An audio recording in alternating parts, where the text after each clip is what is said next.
absorb some math and physics while you're in the movie. I don't know.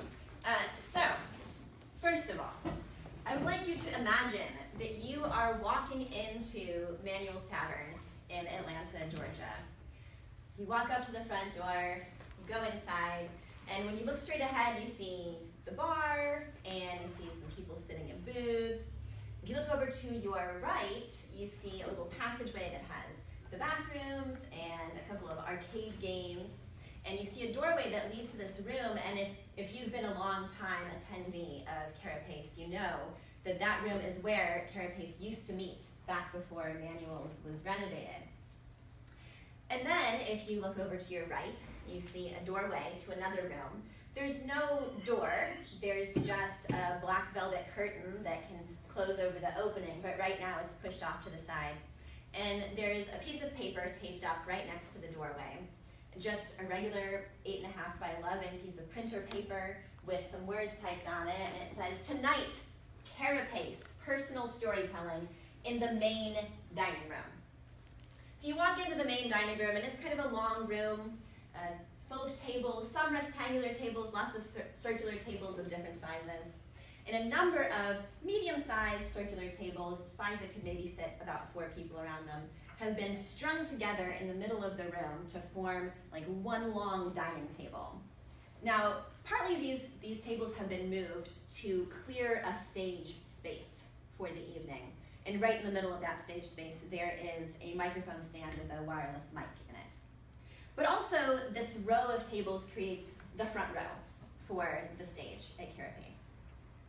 Way down at the other end of the room, there's another little space that can be curtained off to form its own room, or the curtains can be opened up and it's part of the dining room. And there's also another doorway with a black curtain that can pull across it that leads back into the bar and to another set of bathrooms. So you walk in and you find a seat at a table, maybe with some friends or acquaintances that you remember from a previous month at Carapace. Maybe you sit by yourself, knowing that the room will fill up and people will come and sit with you. Maybe you tilt a couple chairs to save some spaces for friends that you know are coming. And then you order some food and some drink. Maybe some of you walk up to the little table that's just to the side of the stage area, where there's a top hat and some slips of paper and a pen. You write your name on a slip of paper and drop it in the hat, hoping that you will be lucky enough to tell a story that evening at Carapace. Now, right around 7 o'clock, Chris Gray, the host, steps up to that microphone in the middle of the stage space. He says, "Hey, welcome to Carapace, where we tell true personal stories. Listen, everybody, this is a safe space, so don't boo anyone. If you don't like a story that's being told, it'll be over in 5 minutes. You'll probably survive. We do have some adult themes here at Carapace, and we don't censor anybody. We do ask that if you're called to come up on stage, you do tell a story. We don't want any comedy routines, political rants, no poetry. Anyone can tell a story here at Carapace. All you have to do is drop your name in the hat, and you can do that at any point in the evening. Our theme for the evening is honest mistake, so now I'll call up our first storyteller. And maybe the first storyteller is one of you. Maybe it's one of your friends that you were really hoping was going to get to tell a story tonight. Maybe it's someone you've never met before, who's brand new to Carapace, even someone who has never told a story on stage before. So Carapace is part of what I call the reality storytelling movement. This movement is made up of both national shows and smaller local events like Carapace. These events all have some small differences, but they also have several things in common. These storytelling events tend to be held in bars, and they have usually ordinary people telling true personal stories, and the stories can be very edgy. They can be about difficult topics. Existing literature on reality storytelling let me know about a few things before I began my study. One is that audience members are sometimes made to feel uncomfortable at these events. Hannah Harvey wrote about her experience at the Moth, and she observed that the audience members were uncomfortable with some of the stories. Now this is a real departure from what happens at events like storytelling festivals, where there is truly an expectation that the audience members will be kept safe. And furthermore, the storytellers on stage have an obligation to keep the audiences safe in their stories. And then Ben Lilly, who's one of the co-producers of Story Collider, the science reality storytelling show, he explained very explicitly that they go out of their way to make sure that the storytellers feel safe to tell whatever kind of story they need to tell. That they're adults, they can tell adult stories to adult audiences. So again, this is different from what happens at storytelling festivals, where the storytellers have an obligation to keep the audience safe. Here, they really prioritize the safety of the storytellers. And I was wondering about the reality storytelling movement. I wanted to learn more about this movement by taking a deep dive and studying closely one specific event, Carapace, which meets in Atlanta, Georgia. And I started out with this question: how does the Carapace community negotiate the making of meaning? I wanted to learn more about both the spoken and unspoken roles of the community. I wanted to learn also about their information practices. Now, this type of research is really important in the field of information and library science because you can see a lot of our thinking is informed by the conduit metaphor, which is up here where you have an information source and you have a receiver, and then you have this little brick of information that goes from one to the other. And thinking about information in this way makes it really easy to kind of just take that brick out and think about the information by itself. And we have information objects that furthermore make it really easy to think about information that way, like books and documents. But this really forgets about the people who are on either end of this communication experience. Some researchers have, I wondered, what about this? Face-to-face communication looks pretty different from what we see with the conduit metaphor. And there are some other researchers who are studying embodied information practices, like Michael Olson and Anne-Marie Lloyd. And they seek to bring human bodies back into our conversation about communication and about information. And what they usually do is they study people who very obviously use their bodies in their information environments, like actors, archaeologists, and emergency responders. And I would say that this study also falls into this same sort of category. The bodies are very present at Carapace, this live performative storytelling event. I learned about the Carapace community through the methodology of performance ethnography. I attended Carapace for 7 months, from July 2017 to January 2018. They have a show once a month. There was no show in December, so over those 7 months, it was just 6 shows.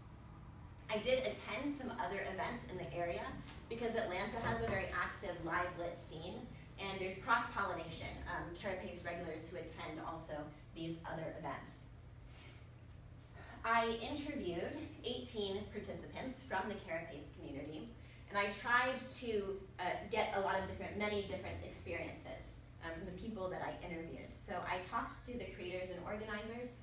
I talked to longtime Carapace attendees, newer attendees, people who came and frequently told stories, people who came and rarely or never told stories.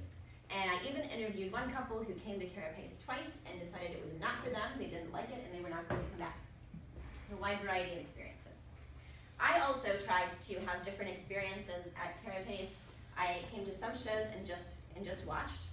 At other shows, I put my name in the hat, and I had the experience both of having my name drawn and getting to tell a story, and of waiting the entire evening and never having my name drawn. I also kept up with Carapace activity on Facebook. This was mostly on the Carapace page. They will share the theme for the month a week or two before the show. Also, I am friends with a number of Carapace regulars, so I was able to see some of their discussions that related to Carapace or other related things. And so a little bit of what you can see here.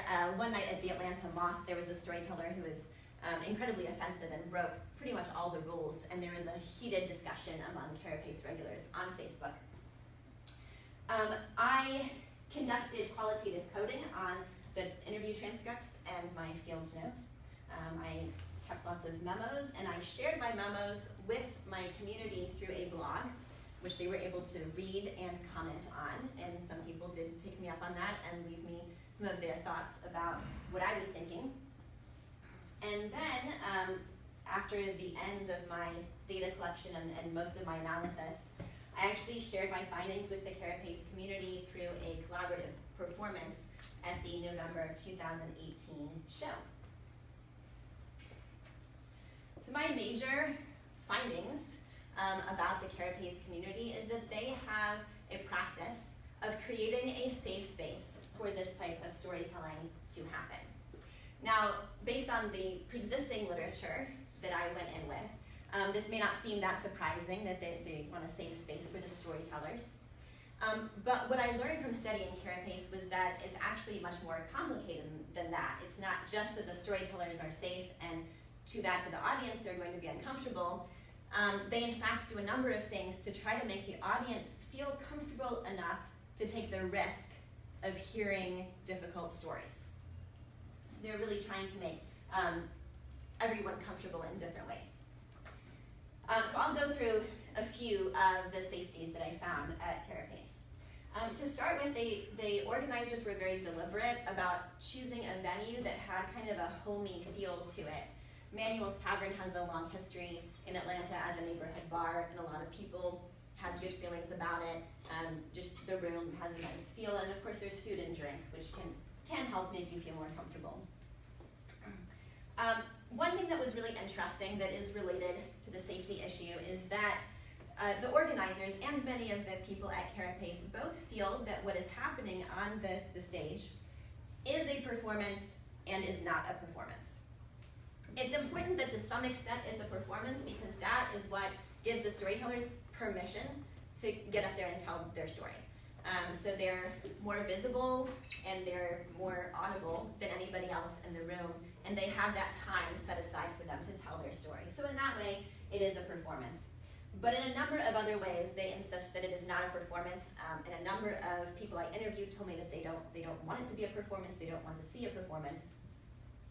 So some of the ways that they make it not a performance are in the ways that they depart from the Moth model of storytelling. So if you're familiar with the Moth, all of their open mic shows are story slams, where it's a competition, there's judging and scoring, and there's a winner at the end of the night. And Carapace does not have that. It's an open mic without the judging and scoring.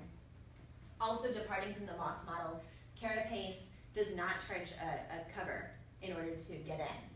It is at a bar, people spend some money typically on food and drink, but it's not required.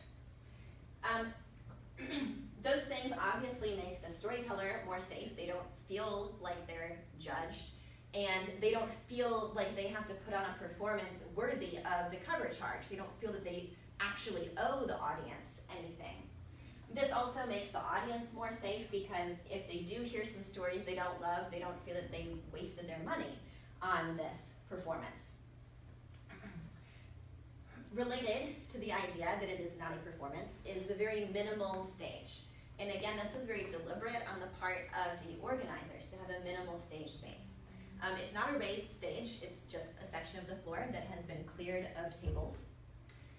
And there is no stage lighting, like you see in theatrical settings with the bright lights on the stage and the dim lights in the audience. So this creates a more intimate feeling, and it is meant to make the storytellers and the audience members feel like they're just friends sitting together in a bar chatting. Again, that it is not a performance. And I was able to make some really interesting comparisons around the stage specifically because while Manuel's was being renovated, Carapace temporarily met at another bar in Atlanta called Venkman's. And the organizers were quick to say that they're so glad that Venkman's allowed them to meet there. It was very kind of them, and they're wonderful people.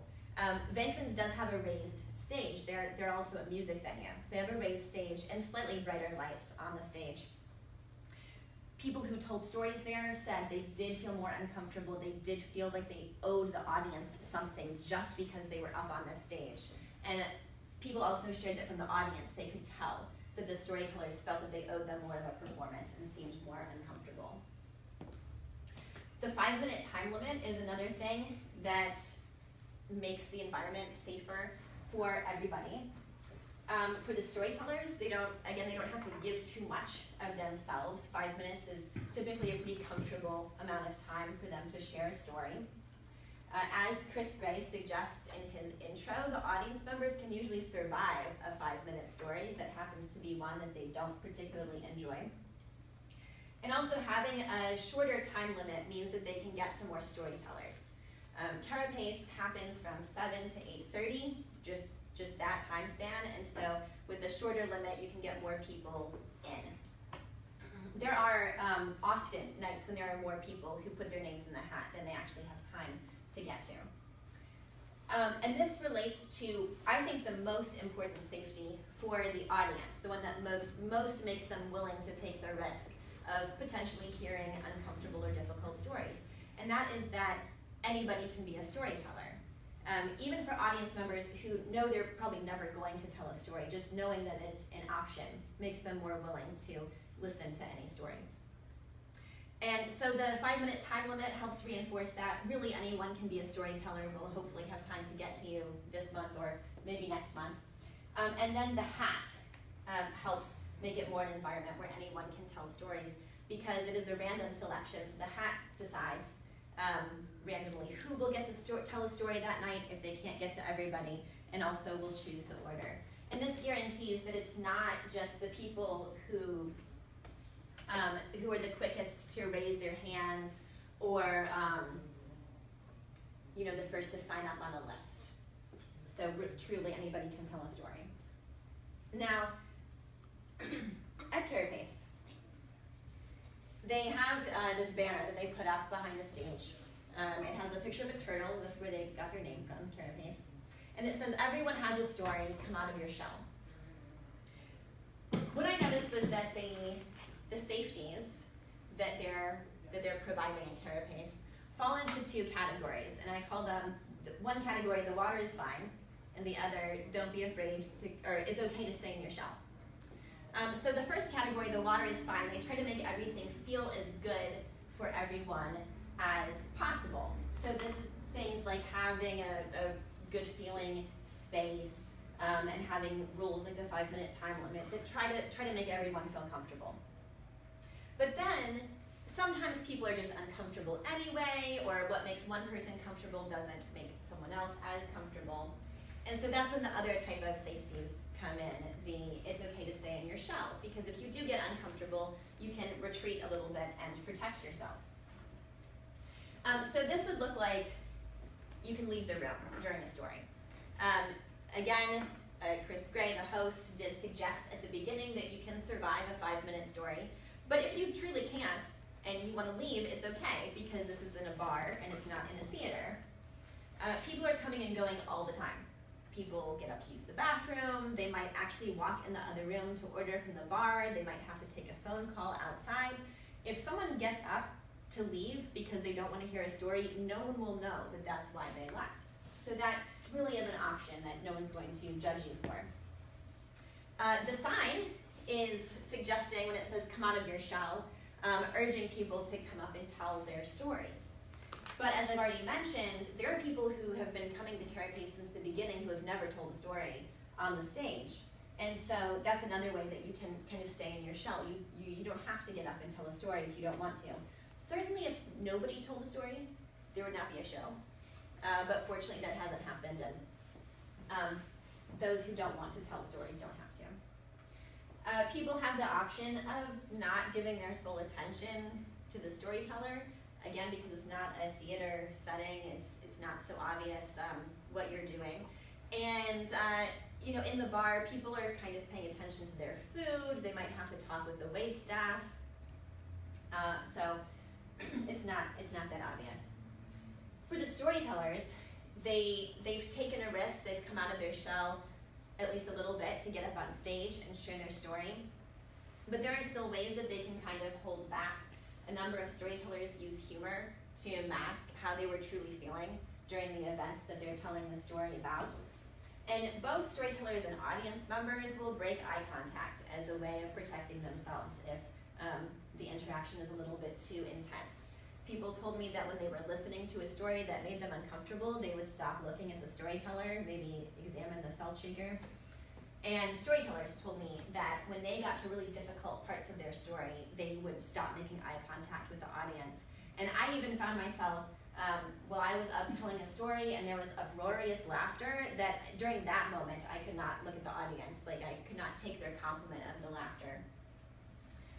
So that's another way that people retreat into their shells a little bit. Now, I've talked about people feeling uncomfortable and hiding in their shells, but truly what happens at Carapace is that mostly people like it. Of course they do, or they would not continue coming. So they mostly enjoy the stories, and if they're a little uncomfortable some of the time, it's an acceptable amount of discomfort.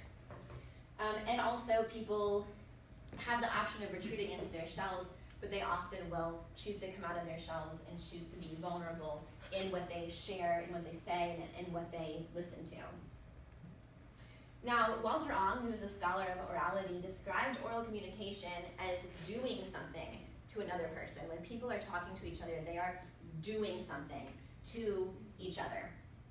And so this is a little different from what we see depicted by the conduit metaphor. It's more like this picture below, like people actually touching each other, hugging each other, maybe poking at each other if it's one of those uncomfortable interactions. And so people are having a real impact on one another. And that's part of the reason that the safeties offered at Carapace are so important, because it feels bad to be poked in a vulnerable spot. But it also can feel incredibly good to be touched in a sensitive spot.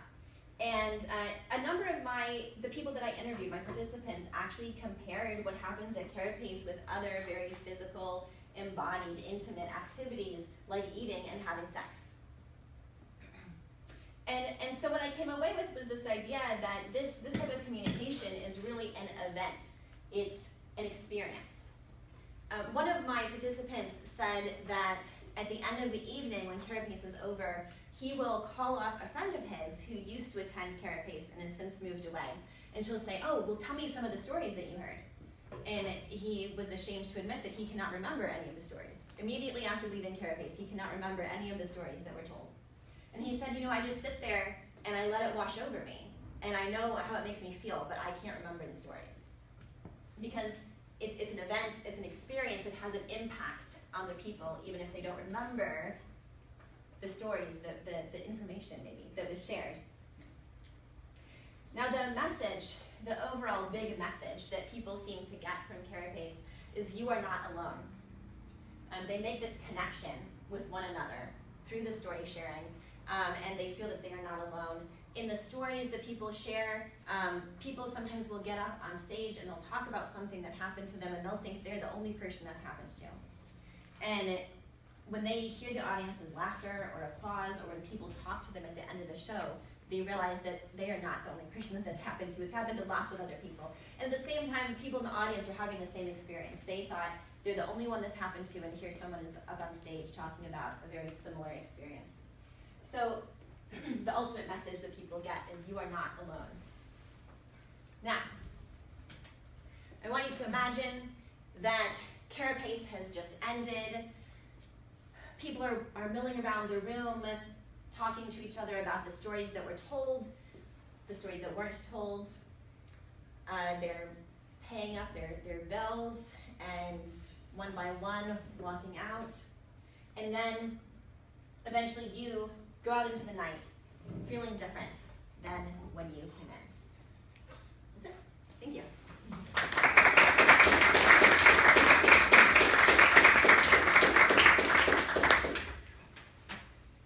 Thank you, Eva, for that nice overview of your study. Okay, so we'll turn it over to the committee to ask questions as you see fit. Does anyone want to start?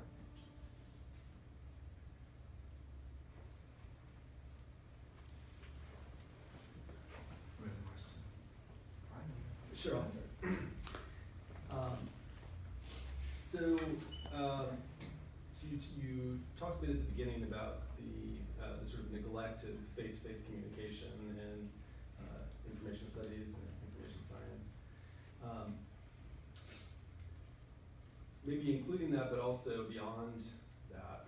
If you're talking to faculty or doctoral students in an LIS program, what are the lessons for them from your work?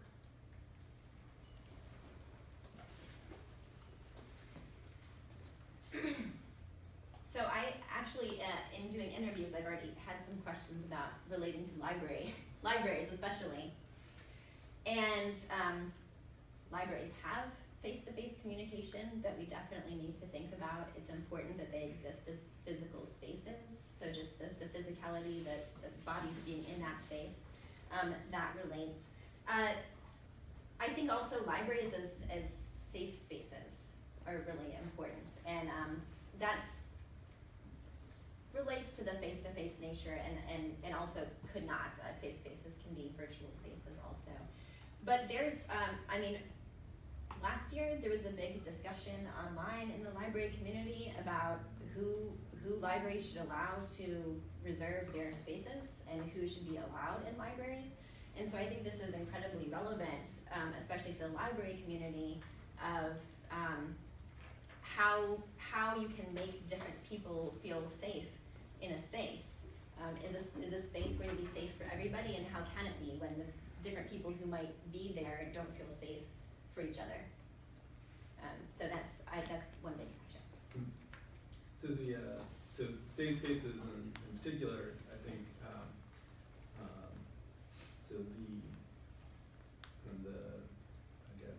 Mainstream conversation about safe spaces is there's a perception that to create a safe space is somehow linked to some kind of censorship.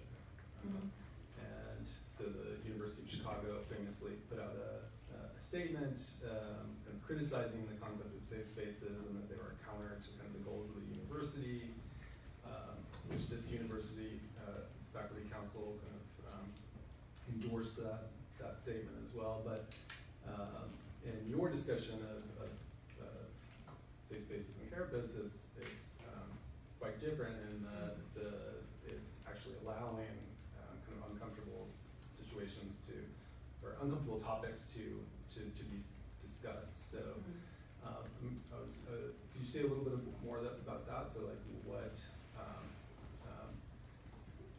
what's that disconnect between kind of the way you're seeing the safe space function and the way that they're being criticized in our culture more broadly?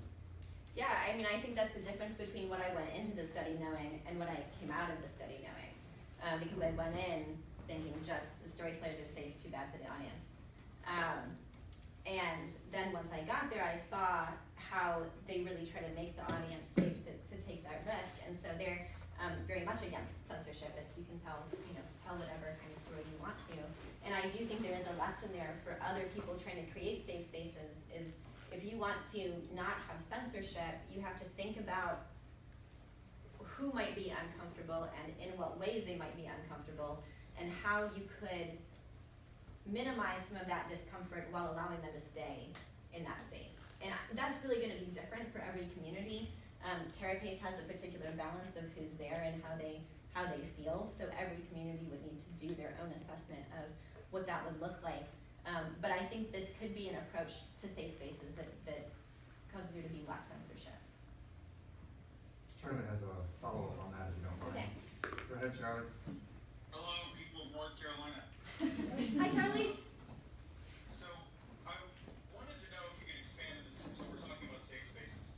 And one of my questions about that was I wanted to know if you could talk a little bit about the degree to which you think a sort of identity and ideological homogeneity plays into this notion of safe spaces. The degree to which everyone's seeming to feel as if they are similar may make it easier to make it safe. You talk about in the document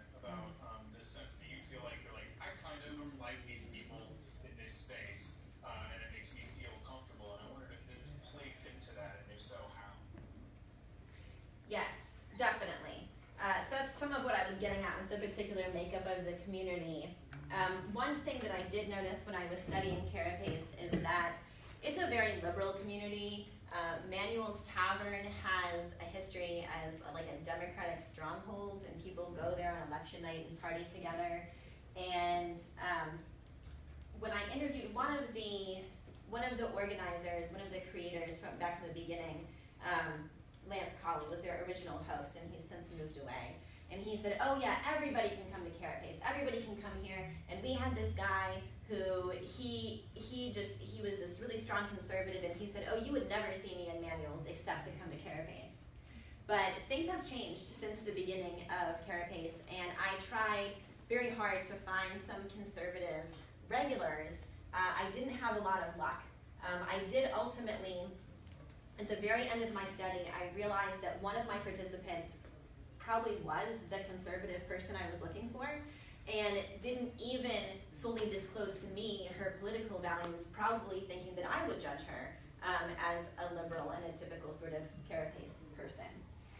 So they do try to make everybody feel safe, but there is some homogeneity of ideals, definitely in that way, where everyone is a little more liberal-minded. And as I was looking for people to interview, and I would mention to my participants, do you know somebody? Do you know somebody I can talk to who's more conservative? And some of them started saying to me, why would they come? Why would they come? I mean, when people are telling stories about sex and about bodily functions and all this, and they said, I just don't think that a conservative person would feel comfortable here. And so they were saying that it wasn't just that, oh, our community is all liberal and we meet in Manuel's Tavern, but that what is actually happening at Carapace is somehow more of a liberal activity, and that type of liberality, that type of free speech, perhaps lack of censorship, would just be so opposite of what a more conservative attendee would want. So there is kind of that, people having that sort of those similar views and similar identity that happens in spite of the attempts to make everybody feel safe. Right. So if I could follow up with that then, that sounds right to me. As somewhat familiar with manuals. So I guess my follow-up question then is the primary dynamic this notion of the creation of safety, or is the primary dynamic this notion of creating and recreating and reinscribing a particular ideological space? So people can go there and go, oh, I am these people, I belong with these people, and I can sort of, to be flip about it, to be like sort of self-congratulatory about their sense of belonging with one another. Is it about a safe space, or is it about the reinscription of a particular ideology and the restatement over and over again of a particular ideology? Mm-hmm. That's interesting. I think it would be hard to know, 100%, what it is. What I found particularly interesting were the moments when the community itself wasn't sure what they wanted to do. One of those that I saw was as far as having children present, both random children and then like a regular child. So one of the first nights that I was there were some families who just had wandered into the dining room. And at the beginning of the night when Chris Gray was opening up, he said we don't censor anybody, but then he also said storytellers know your audience and there are children here. And then what happened for a while was that the storytellers, I couldn't tell that they censored the content of their stories, but they did not use curse words. And they would let you know that they were not using curse words. They would say, oh, I said, oh, fudge, that's not really what I said. And then about halfway through the night, Chris said, now the kids are gone, you can say whatever you want to, and then people were pretty free with their language again. But I thought even from the very beginning, his flip-flopping, he wasn't sure. They want to be a community where everybody is welcome, but if there are kids there, the adults can't exactly tell their adult stories, or can't tell their adult stories in the same way, and so he was kind of trying to have both, and couldn't really have both. And also with their their kind of regular resident child. One of the regulars at Carapace often brings his daughter, who's about 10 years old. And the people of Carapace have different feelings about this. I interviewed at least one person who said, this is great, this shows that Carapace truly is a place for everybody. Other people said, I don't like it, I don't want to tell some of my stories in front of her, I think the stories are inappropriate for her, I don't think she should be here. I wasn't sure exactly where I landed, although also as a parent myself, I appreciate that sometimes you can't leave the house if it's not with your kid. And I would hate to be excluded from an event because I was the parent on duty. So I really commiserated with him as far as that was why he started his child there. But it was interesting because the community itself doesn't know where they really stand on this issue. They kind of both want to be for everybody and also want to be an adult space. So they may have a little dissonance about what they really are. Are they a place for everybody, or are they a place for people like us? And I think that when confronted with that, they do try to be a place for everybody. Sometimes there's so many of us that it's hard for other people to really feel welcome. I have a similar question that kind of builds on some of the questions about safety. I noticed throughout the study you talk about safety in different ways. And I appreciated your feedback a moment ago in terms of what you think this might say to other kinds of information spaces, like libraries.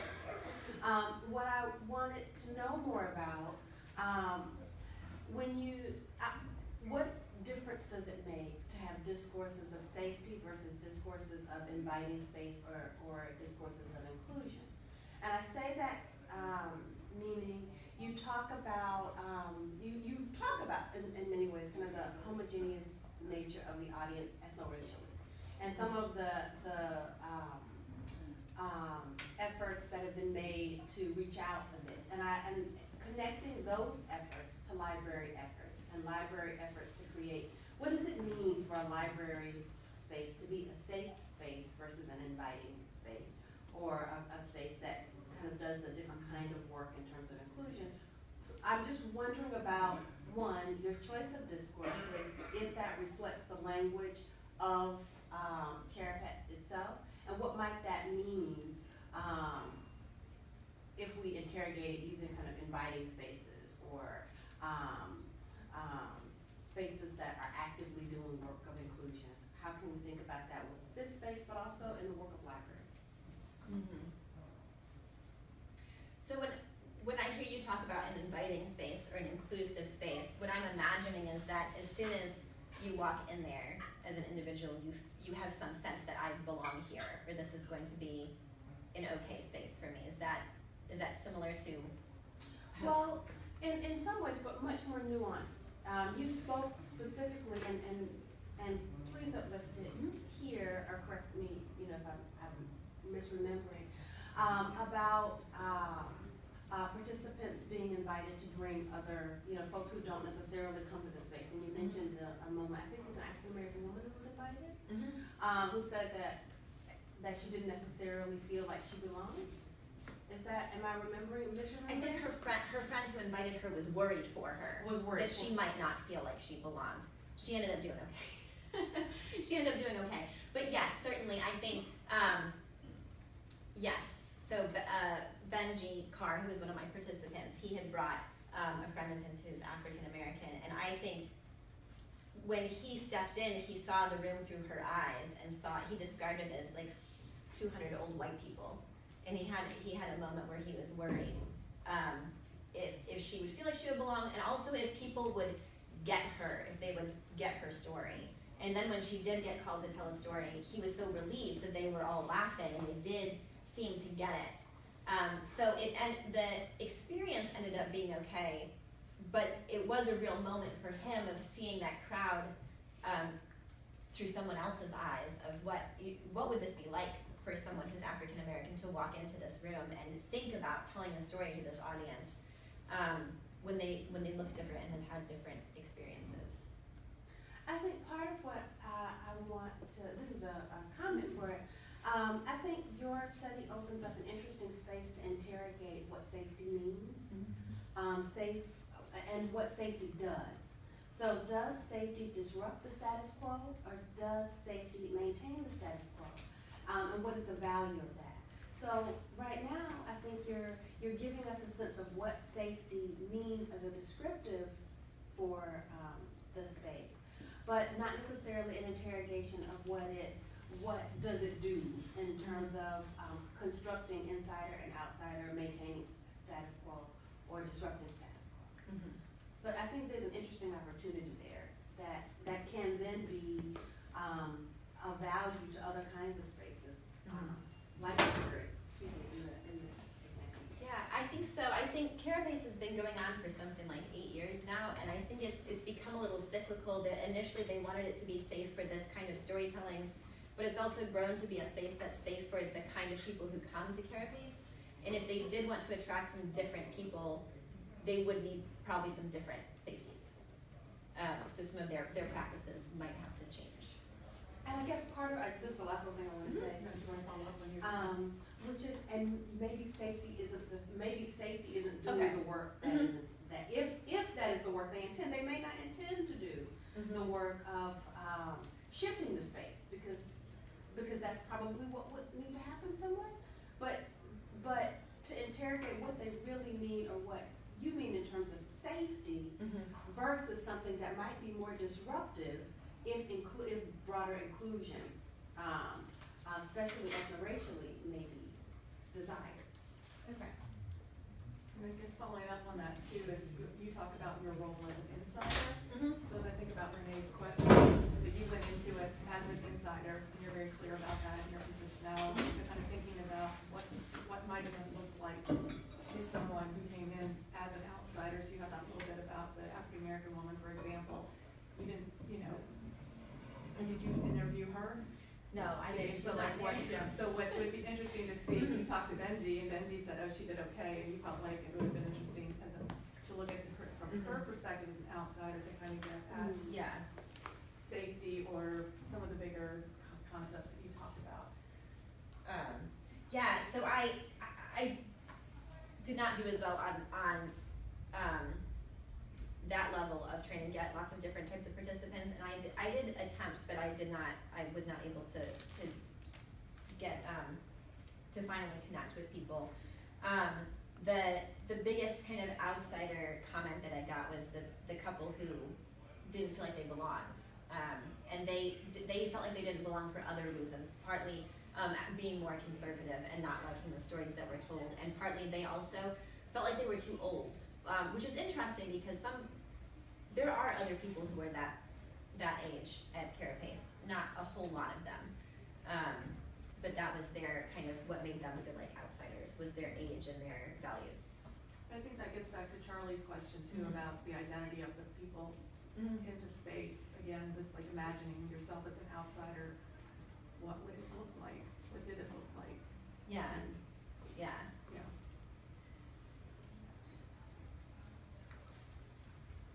Charlie, have you got another question that you'd like to ask? Sure. I was just nodding vigorously in agreement, but I can also ask a question. So your definition of reality storytelling is pretty specific. And then on 79, figure 7, you have this kind of conceptualization of that. And I wondered if you could talk about where, I'm just very curious from storytelling standpoint, where more conspicuously staged personal storytelling fits into that equation. Because the folks from Carapace talk about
happen anywhere on the performance spectrum.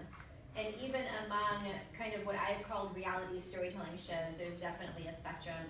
I'm familiar with the Moth model, and Moth is definitely more staged with a more theatrical stage, raised stage lights, as well as the judging and the cover charge, which add kind of more of a performance feel. So it sounds like you're asking though also about just people telling stories in other, like on TV and in part of other shows. Yeah. Well, and also, like, is that different somehow, like, in kind, from the kind of thing that's happening in Carapace?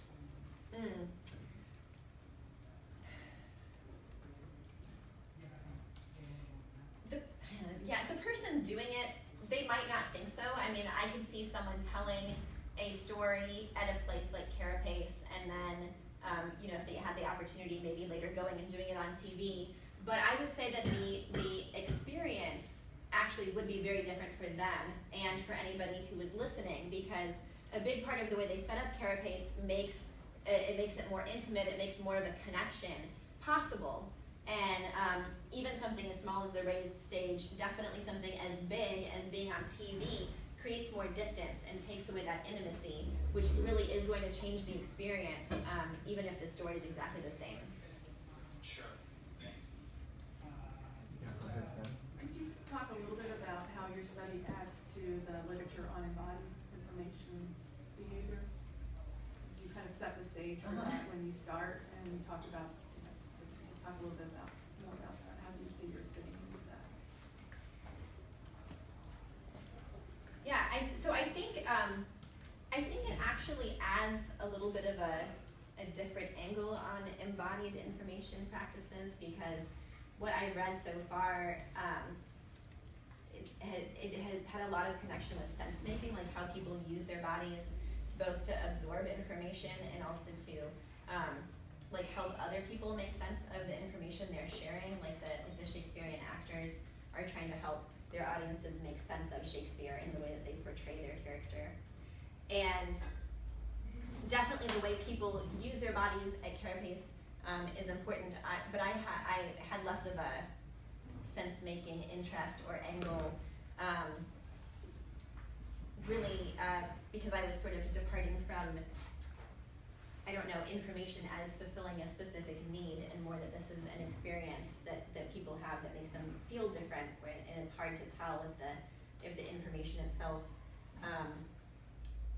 fulfilled any sort of intellectual need, certainly. So I think it adds kind of another way of looking at the embodied information practices.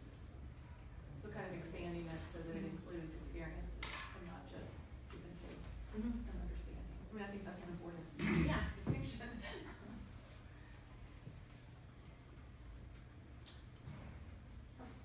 So,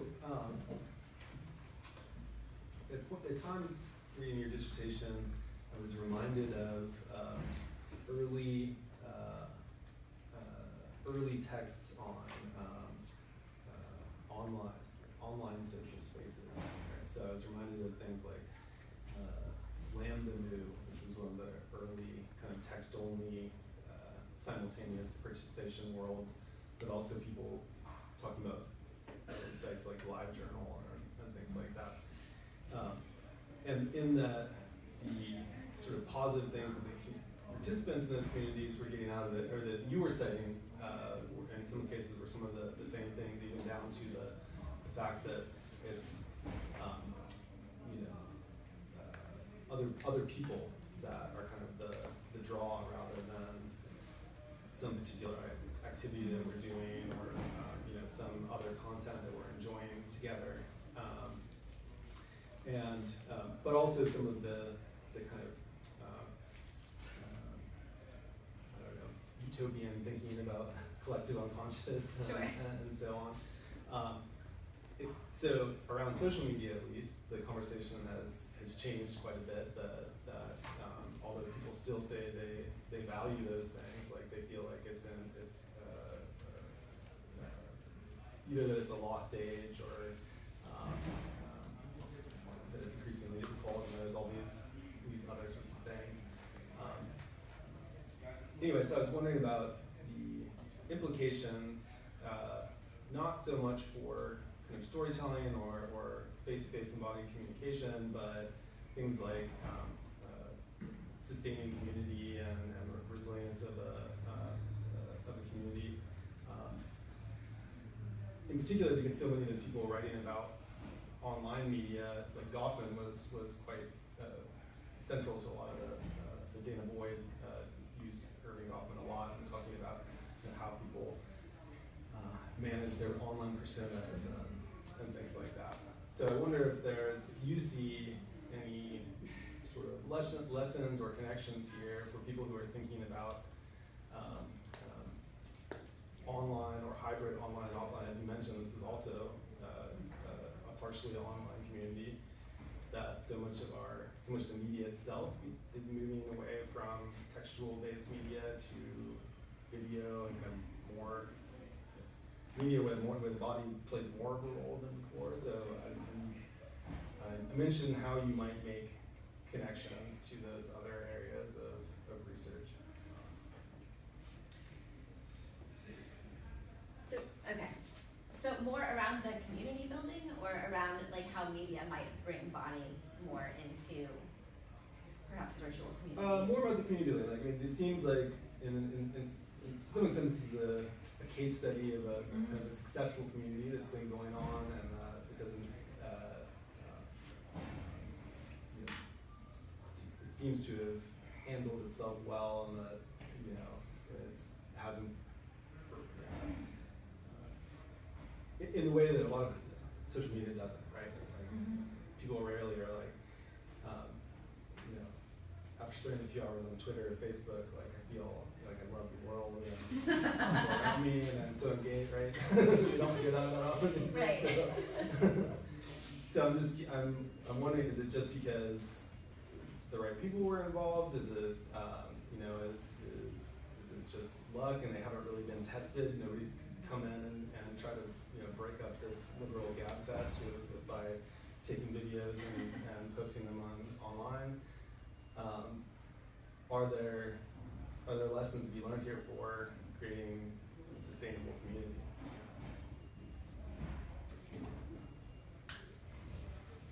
Yeah, I think there are some lessons definitely for community as far as online communities. I think once you start bringing in other media, it's interesting because it's going to change the level of intimacy and how vulnerable people are and how vulnerable they can be.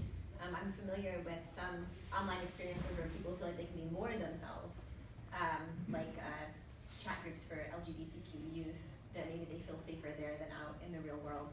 But there's always, with the added distance, people can be less vulnerable. Whatever happens there might not hurt them as much if it is uncomfortable. And also they can be less themselves. So it would be interesting to study more about what community would look like in online spaces and how you could create more community, create maybe more intimacy and more vulnerability. I think those are some of the big things at Carapace, and what that would look like online to get people to interact in that way. Yeah, definitely room for future study. Yeah, and I would encourage you, I think, engaging with that literature, you may be able to find, or getting beyond just this is online stuff and this is offline stuff, but are there maybe a kind of, is there a finer grained like taxonomy of ways those spaces are set up where you can find what are some of the points of connection and what are some of the things that truly are like just very different that you can't possibly do online or do offline. Yeah, and as I've been teaching more online classes, I've thought a lot about how to build community in a digital space, because I think that's very important, and definitely important to our LIS community. So. One of the things I found interesting, the comments I'm going to make and the questions I'm asking relate to performance. One of the things that I found interesting was the way in which you situate Carapace as a space of and the ways in which you cite what those rituals of community, what those rituals that constitute the space are. I wanted to hear you talk more about the relationship between kind of Victor Turner's imagining of theorizing of social drama and social performance and cultural performance. You touched on it a little bit in differentiating between everyday life performance and kind of staged performance, but I wanted to hear you talk more about what you see in that space about the relationship between, let's say, social drama or social performance and cultural performance. Okay, sure. So, of course, the performance is a spectrum, so there are a number of things that kind of overlap in multiple categories. So at Carapace, I would say the more cultural performance would be the things that are like more of the rules of the show, like having the 5-minute time limit, pulling from the hat, even the host getting up at the beginning and in between each story and coming up at the end are all parts of just the ritual of Carapace. And then the social performance would be how the people act with each other and the audience. When people are coming up onto the stage, I think they're really doing a big mix of different types of performance, because they're taking part in the ritual of Carapace.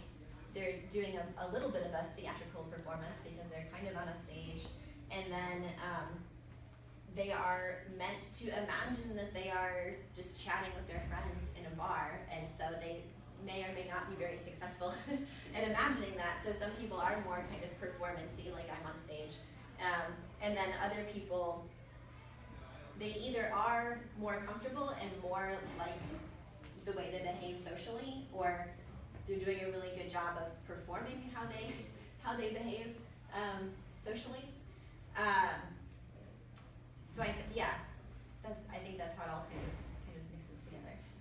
I think there's and thank you for that. I think there's a productive opportunity to dig even deeper into Turner's discussion between the relationship between the two, particularly in the themes around telling, what participants are invited to tell, and what they choose to tell. I mean that in terms of Turner gives us a sense of social drama, breach, crisis, redressive action, and reintegration. And it seems as though some of the stories come about because of a breach in a social contract or a breach in a social relationship, or at least the perception of that performers have, which lead them to be able to an experience that makes them tell a story. Or some of them might be about even the arc of that leading to either reintegration or kind of shifting and doing something different altogether. So I think that language may give greater nuance to thinking about the kind of performances people choose to uplift. But I also think that Judith Butler's work may be productive. I had to remind myself, if you were using Butler, you're using several folks who are talking about, if not directly performativity, they're talking about things that can relate to performativity. And the ways in which people's everyday life performances are also kind of on full display for one another. They're not just emptying out their social identity to go and tell the story and then kind of putting it back on in the space, but they're also maintaining their everyday life performances even in the space of these more framed performances that are framed and kind of lifted outside of normal everyday life. And I think that those may give you a space to just nuance a bit more, especially in terms of the way the stories are told. I think that, especially since you're already using Turner and you're already pulling from the text in which he's discussing some of that, it may give you more tools to engage with some of the stories, or how the stories are framed. Yes, thank you. I agree. Of course, the stories are built on social dramas. That's how there came to be a story. Yes, and there are some people at Carapace who tell these stories at parties, and then they'll get up and tell them on the stage the exact same way they tell the story at a party. And then also I've observed a difference between people who've been there for a long time and how their performance has gotten more polished. so they might still be telling the story like like they would tell it at a party, but with a little more calmness, perhaps. But yes, I agree. Getting more into the social dramas also that build the stories and that are all around them as they're coming and going. And people's kind of perception of when there's a, people's perception of the stories they're offering in that way. Mhm. It just would be Yes, thank you. Well, that kind of ties into your model that you came up with, your stimulus. What's it called? Actually, I have that one. Stimulus standard, yeah. Just- Yeah, it kind of ties into that in Sure. terms of what you tell and what you block and, how you divide that. Mhm. Yeah. Just thinking about what I do now. Yeah. So people have a social event, and they definitely performed in one way during that social event. But then when they're telling the story, like the example I gave of using humor, they might be really funny about it instead of admitting that how scared or upset they were. Even one of the stories that I told at Carapace, it was kind of silly, but it was about my son putting cat poop in his mouth, and then we had to call poison control. And I mean, it's a very funny story. It's funny when I talk about it. It was funny at Carapace. But truly, in that moment, I mean, we were worried about him. I thought, this is toxic, and I have to call poison control. And then I was also worried that poison control was going to send child services after me for being a bad parent. And so yeah, I mean, I didn't like dump all of that on the floor while I was telling the story. But I will say the parents in the audience knew that it was there, because they came up to me afterwards and said, "Oh, we've called poison control before too." But yeah, so yeah, people are they are performing very differently when they tell the story than they performed at the moment when the event was happening.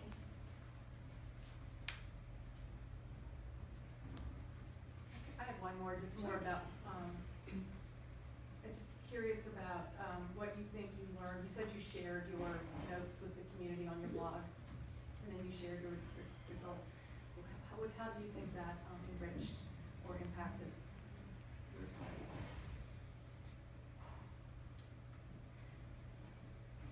It was, I think having the option there was really important for my relationship with the community, definitely.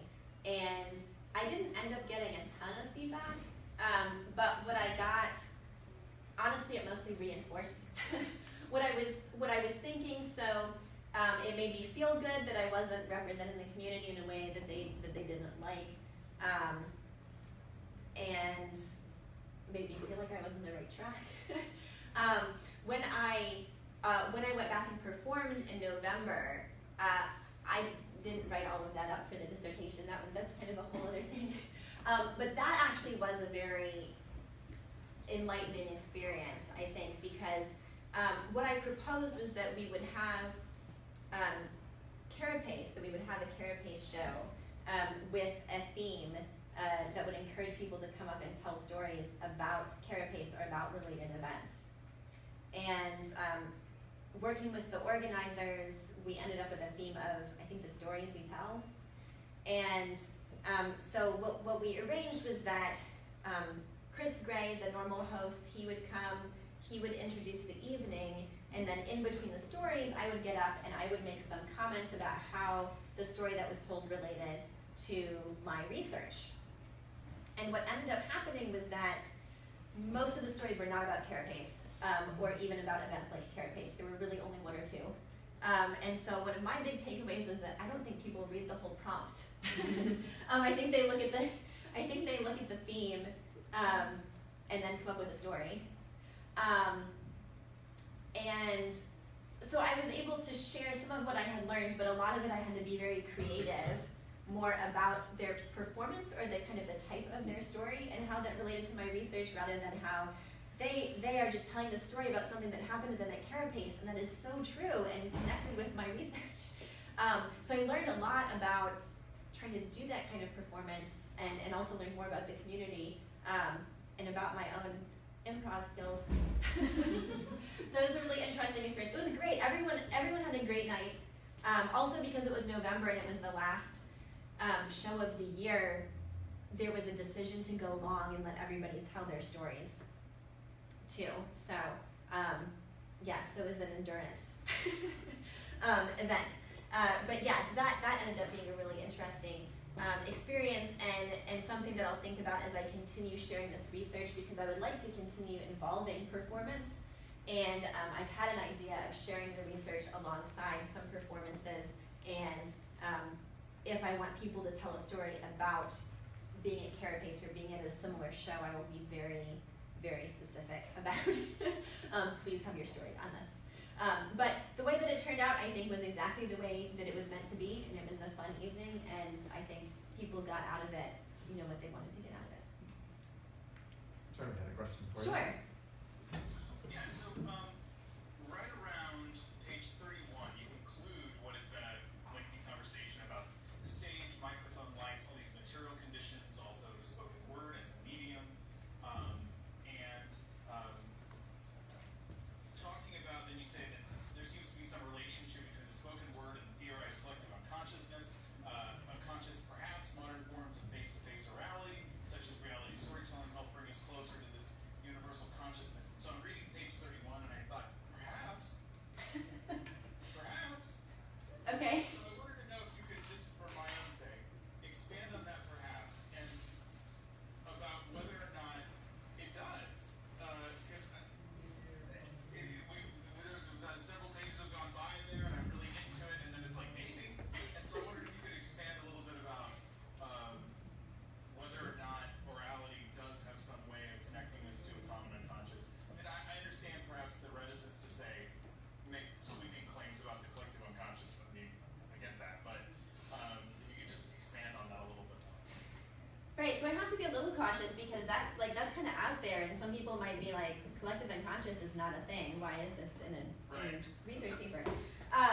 But certainly, I mean, it is my opinion that if the collective unconscious exists, that oral communication, and especially the type of very intimate communication that's happening at Carapace, is what's going to bring us closer than you know, other things like digital communication. And I had in there about how Marshall McLuhan had a lot of hope for digital communication, and that seems to have not really panned out.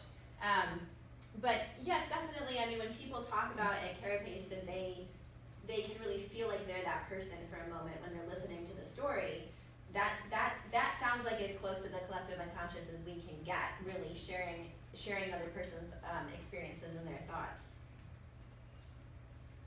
Thanks. Are there other questions from the committee?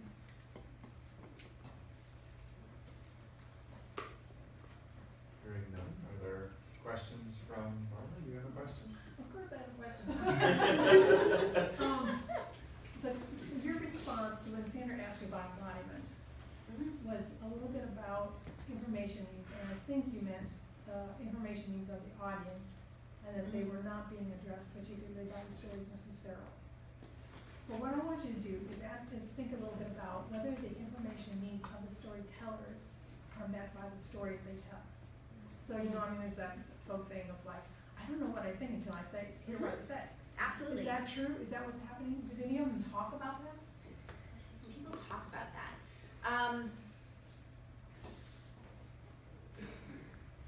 I can't remember if people specifically brought it up, but I certainly have felt when I've been working on stories that, yes, that's part of the process. That is part of processing an event when you tell a story about it. And a big part is the ending, especially. It's really hard to come up with an ending for a personal story, and that can really be the moment when you kind of figure out what the story is about and you find a good ending for it. So yes, that it's part of the processing and understanding what's happened to you in your life. When you can tell a story about it, you've kind of processed it a little bit better.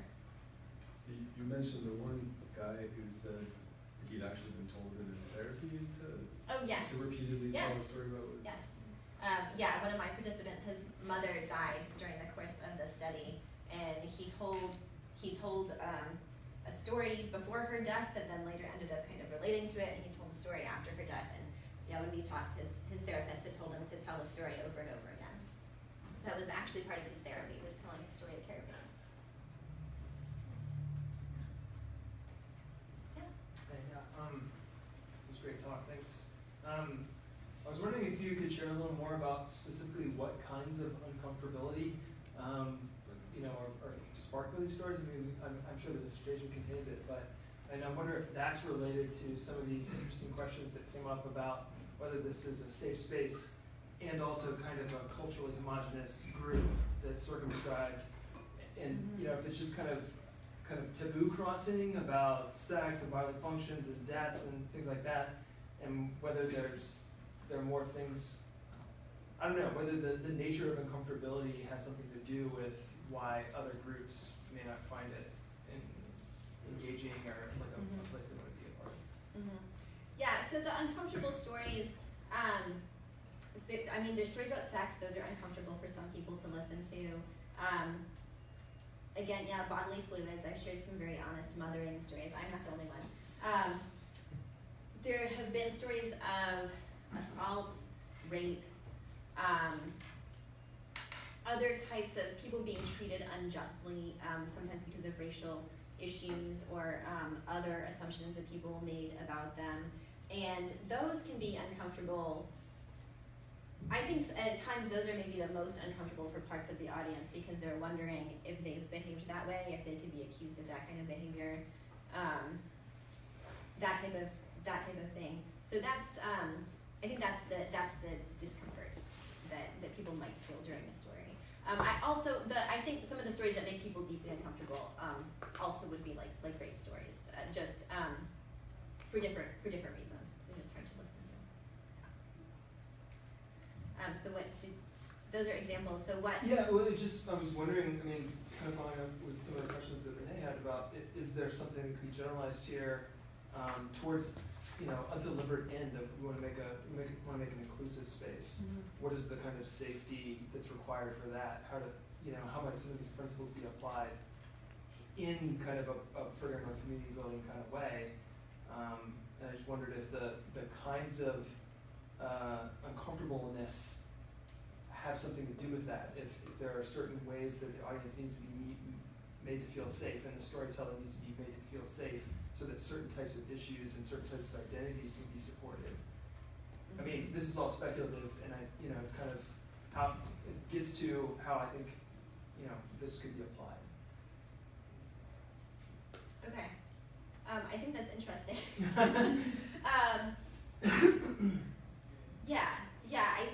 I think that would be one way to think about it, is what stories aren't being told. What would it take for those stories to be told? Who would need to be here, and in what ways would they need to feel safe to tell those stories, and in what ways would people need to feel safe to listen to those stories? And how would we get them here? Even to take the risk of hearing those stories, because as we said, there are people who are not at Carapace because they don't want to hear those stories. One thing I might mention is UNC's Safe Zone training has a really excellent set of practices around creating similar kind of space in a room of 20 to 40 strangers. And I wonder if there might be some connection, a potential future. Yeah. All right. Thanks. Yes. So kind of similar to the previous question about the homogeneity of the group. I was wondering, because based on my understanding, for a local bar, the participants usually can come from similar background. I assume usually, even though they don't talk with each other, but there are some common things. And I was wondering, so what are, based on your observation and talking with the interviewees, what are some common characteristics of the participant in this storytelling event you observed or felt, and how do you describe them as a group, community group, and how do you think their characteristics could be generalized to a broader space with more diversity, like a public library or online forum? Thank you. Sure. So this group, as some of my participants observed, was mostly white, maybe like middle-aged. So there are some people there in their 20s and 30s. There's a lot more people like 40s, 50s, 60s, and then some people who are older and highly educated. And that all probably does come from the area. A lot of the people are pretty close to manuals. There are people who drive. A good deal of the time that I was living in Atlanta and attending before I came here and did this study, I drove from outside of Atlanta. Yeah, so that's not every single person in the group fits those characteristics, but that if you kind of scan the crowd, that's what people see.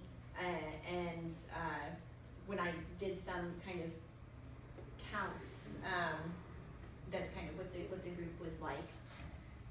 As far as it generalizing to other groups, they, as I was saying earlier, they kind of have formed a group that ended up being very comfortable for the people who are there. And so any group that is different from that is going to have a different balance, different rules and different practices. So I think really what's generalizable is that any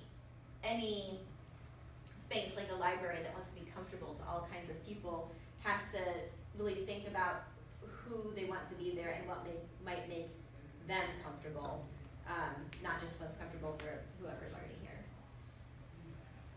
Yeah.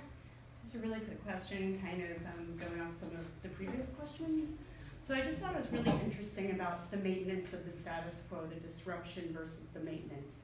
So the construction, so we're talking about a particular liberal space in a particular region, a self-professed liberal space. So sort of that idea of the space of whiteness, liberal whiteness, I guess you could say, for lack of a better way of phrasing it at the moment. So the idea of constructing the identity of the white liberal in that space.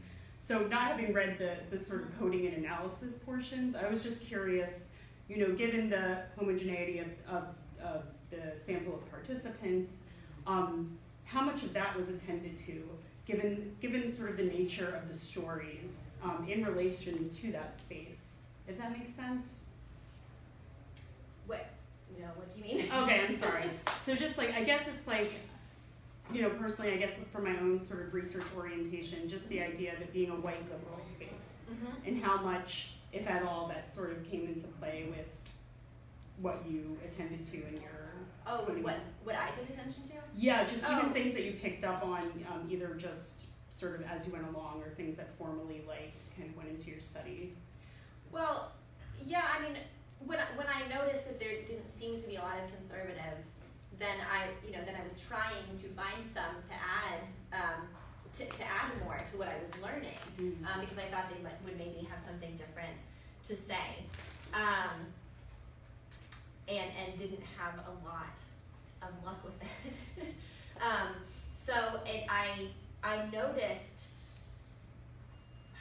I noticed the homogeneity and some of the people who were missing a lot more than I noticed when I was not actively studying Carapace.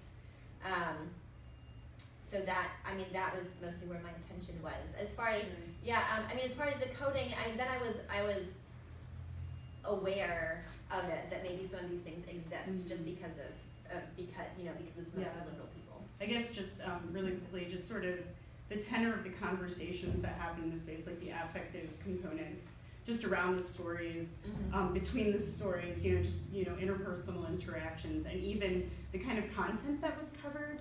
Again, thinking about a white liberal space, and then the nature of the stories themselves, and the sort of performance of those particular stories. So for example, they say in the beginning you shouldn't have any political rants, but political stuff comes up once in a while, and I think sometimes people don't even really realize they're doing it, but it's definitely delivered with this assumption that everyone in the room is going to agree with you. So it is rare that there's a really big, political statement, but little jokes that are dropped into the story, and yes, when you're looking for it, you can see, oh, that person is pretty sure everyone's going to agree with them, or at least if they don't, they're going to look at the salt shaker. They're not going to make a big stink about it. So little things like that happen. Thank you. Can I ask one other quick one too? When you depicted the people there, you didn't talk about gender. Yeah. How much the gender of the people there and the gender of the people telling stories, and how does that affect the content of the stories? So the gender is pretty equal as far as male, female. The content of the stories, I mean, when I've told some really female stories, people have been uncomfortable, but they didn't leave. Yeah, and I think, yeah, and there's, I mean, do white males ever feel like they can't say what they want to say? No. Like, I think the men feel pretty comfortable to tell the stories they want to tell. And, I've heard some women tell some pretty, like, talk about female issues pretty openly. One of the stories that I've told there that has to do with some female stuff, I will say I didn't tell it at first, and I wondered even if Carapace was the right venue. But then when I did, then I felt very free to start telling that story wherever I wanted to. So for myself, I don't know if it was a male-female thing. I think it was just is this really a story I can tell anywhere kind of thing. But I hadn't noticed if it seemed like people felt like they couldn't tell certain stories because it is a mixed gender audience.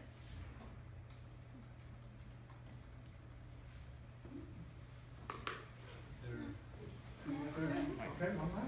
Just one question about your coding. Did you use the gradient theory coding, or you already have a framework of other coding types? Mm-hmm. Yeah, I was doing grounded theory coding where I was lots of putting things in categories and then scrapping them all and coming up with new categories and finding connections and all of that. Yeah, so I mean, there were some theories that I came in that kind of informed my work, but they're very big, broad theories like performance theory and medium theory.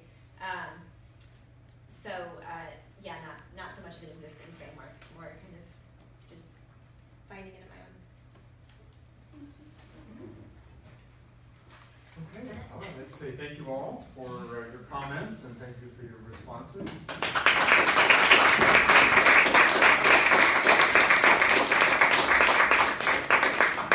And I would ask everyone but the committee to, again, step outside, if you would please.